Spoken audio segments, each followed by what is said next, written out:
transition the space into sports, man. This is like the last few couple of days before we go into the NBA playoffs or the play-in tournament, actually. Playing tournament. What's your mindset on this, man? How do you feel, man? So, Man, I honestly, bro, I'm scared. I'm scared for the Lakers, man, because I feel like they're gonna have, if they do end up getting seventh place, they're gonna go against Golden State. Or either way, Golden State's gonna get seventh and we're gonna get eighth. Luckily, we won last night against the Suns, so that was a big win. But if they somehow get in that tournament, bro, and they have the Warriors to go against, man, it's gonna they gotta chill out for them, man. But I don't. Did we even talk about it? I don't like the idea of the playing tournament. Do you? The playing tournament? I like the playing tournament because I feel like it gives a lot of teams that are like, for example, last year going for the Western Conference, the only thing separating a team making the playoffs to a team that didn't make the playoffs were literally like a game and a half, 1 or 2 games. Yeah. You look at teams like the Phoenix Suns, and they didn't make it because they went 6-0 in the bubble or something like that. And Devin Booker is playing out his mind. He did, to not make the bubble or to not make the games by like barely not making it. Yeah. I feel like it sucks, man. I feel like it sucks for those teams. So I like the playing tournament idea. I think it gives the fans more of a value. It gives those teams that's like in the 9 and 10 spot more value. And to be honest, though, man, no one's really losing because if you're in the playoff spot like 7 and 8, all you have to do is win one game. Yeah, 9 and 10. All they have to do is they have to win 2 games, so it makes it harder for them. So, I feel like I like it, man. It's gonna be really good to see what's gonna happen this playoffs, and I like it, man. I don't like the fact that the Lakers fell all the way down from 1 to 2 to 3 all the way down to 7, man. But I know, but it is what it is. So many injuries going on, man. I know Anthony Davis. He went off, but even before that, his few games back, he was playing terrible. He was doing so many turnovers. No rebounds anywhere, man. So it just sucked. And I know LeBron. I feel like LeBron low-key's gonna like save his energy for that playing tournament if he does have to go in it, man. And he's just gonna ball out. But same thing with Curry, man. Curry's playing out of his mind too. He had like 11 threes in like 3 quarters, man. Steve Kerr didn't even let him play in the 4th quarter, man. That's how hot he is. Who's gonna guard Curry on the Lakers? Because Caruso, I don't think he's stopping Steph Curry. I'm just being honest, man. I don't think he can stop him. So Shooter, he can't. Curry's way too quick, man. And Shooter's hurt too. That's the thing. Yeah, Lakers have so many injuries, man. So I'm scared to see the Golden State Warriors, man. And they still got Andrew Wiggins. Andrew Wiggins is not consistent, but I can see him stepping up a little bit, man. I feel like he can be better, man. Yeah. So kind of go back to the Timberwolves. So we gotta see. We gotta see, man. We gotta see. But, it's gonna be interesting, man. Not gonna lie.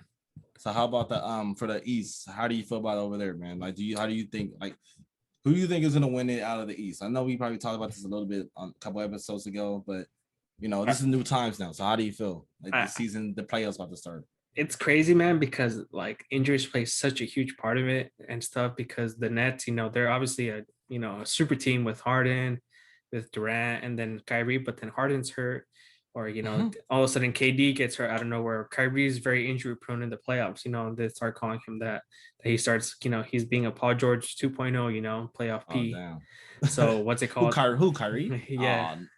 No, he can't. Remember, I think it was like 4 or 5 years ago. He had that like kneecap injury against the Warriors.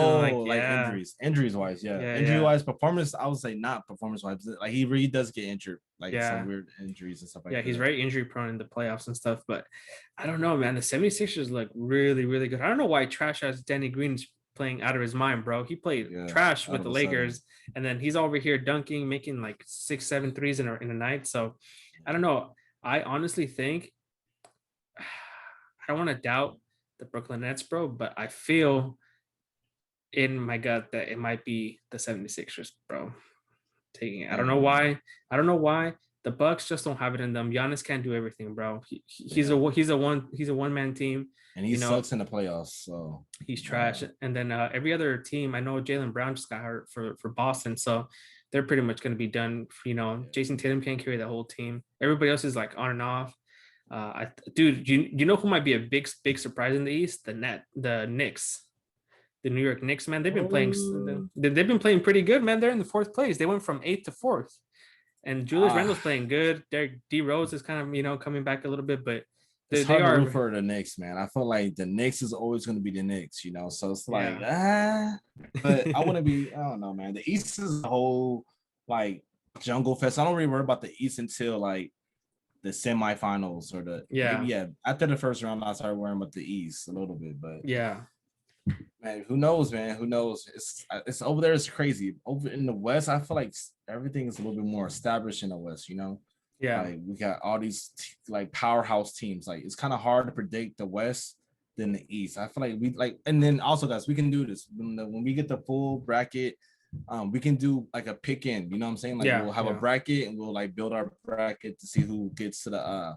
We might make a little bet or something. We might get like Ricky back on here.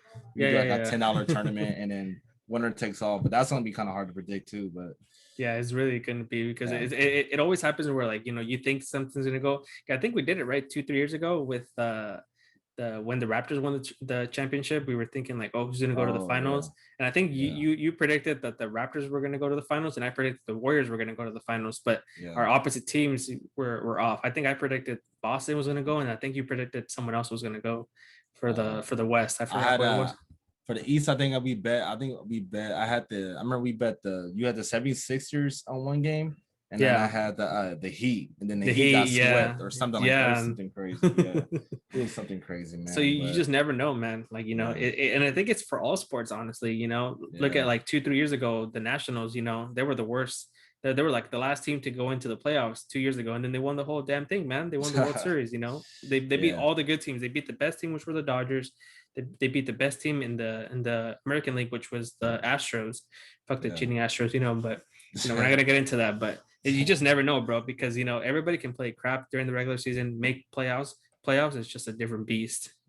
Doesn't matter your record. If you're in the playoffs, you get in the playoff mode. It's a completely different game. This was a way different field than regular season for sure. Oh, 100%, man. Every game is a game 7 for those people.